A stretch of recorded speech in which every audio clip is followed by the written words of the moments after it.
Don't worry everybody, you're nearly there.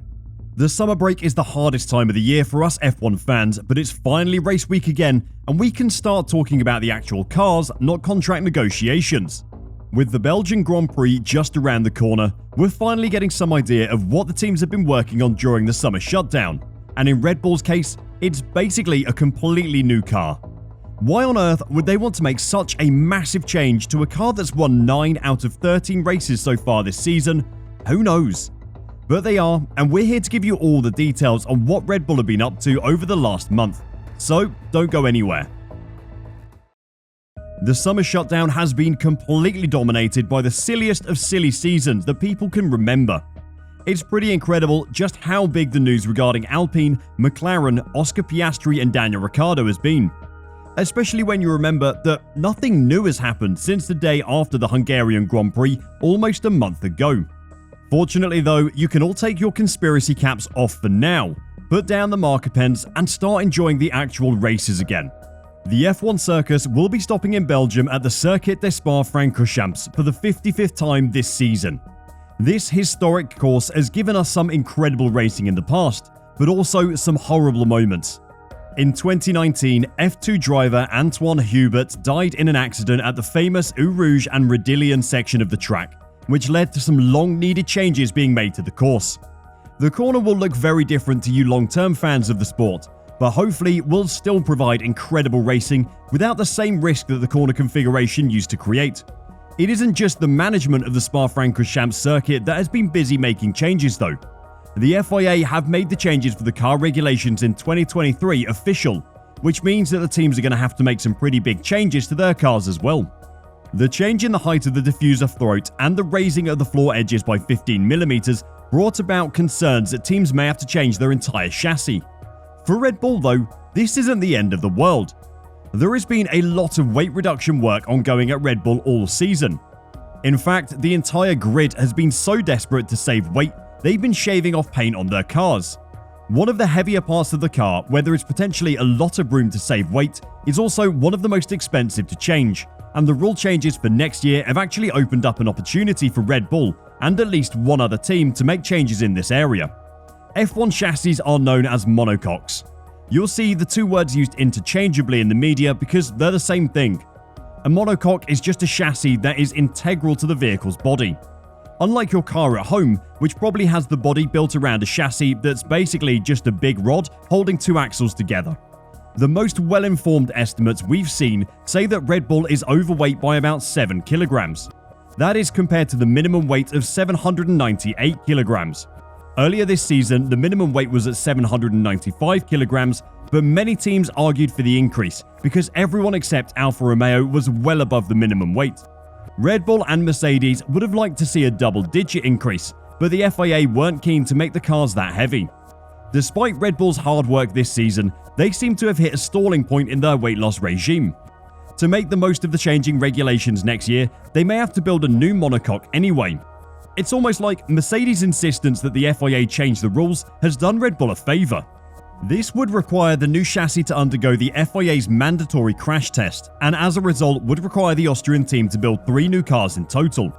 While the weight loss could be worth 2 or 3 tenths of a second, the big question is how this would affect the team in terms of the budget cap, especially as Red Bull has been one of the loudest voices in calling for the cap to be increased. Though the FIA has granted teams a 3.1% increase in the cap due to inflation, these new monocoques will cost around $700,000 each, not including the development cost, and that will use up all of the additional budget given by the FIA. It is possible that Red Bull see themselves and Max Verstappen as far enough ahead in both championships that they can completely switch focus to next year now.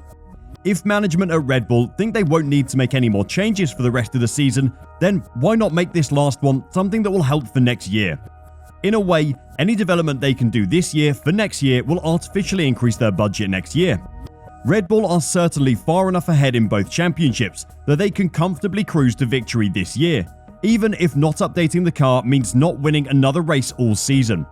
Former F1 driver Juan Pablo Montoya is impressed with how Red Bull are handling this campaign, but has warned complacency is the only thing that can lose them the championship this year. Red Bull is pretty amazing. I think what Red Bull has is that they're not afraid of losing. They have this attitude, doesn't matter if we get it wrong, we tried. Where Ferrari's mentality is, let's not screw it up, because we can win. If Red Bull doesn't get complacent at how good they're running at the moment, and how things keep turning up their way, as with everything, you look at last race in Budapest, they were starting 10th. Nobody thought they were going to win the race. Nobody was even thinking about it. Ferrari was racing to defend Mercedes, and when they realized what happened, they were like, oh my god, we got beat again. Why Red Bull? How can that happen? And they're just putting themselves in bad situations over and over again. Well, from what we're hearing, Red Bull aren't going to be complacent. The chassis changes they have in the works may not come in Belgium. Having to go through the FIA crash test means that everything is a little bit slower. What is expected for the race at Spa though is an upgrade to their side pods. If we're lucky, there might be a sneak peek of these on Thursday, but we would expect nothing to be released until Friday as the cars get ready for free practice. Remember, it was only at the end of May that Aston Martin were being accused of copying Red Bull's side pods. It clearly didn't help the team in green though, and now Red Bull are moving on from the old design. Maybe we'll see Fernando Alonso's new team make a change as well. Now that we've reached the summer break, the drivers have had a good opportunity to form opinions of the new regulations. One thing that we've already spoken about has been an issue in many drivers' minds for a while now. Formula 1 cars are getting heavier and heavier with every regulation change we have.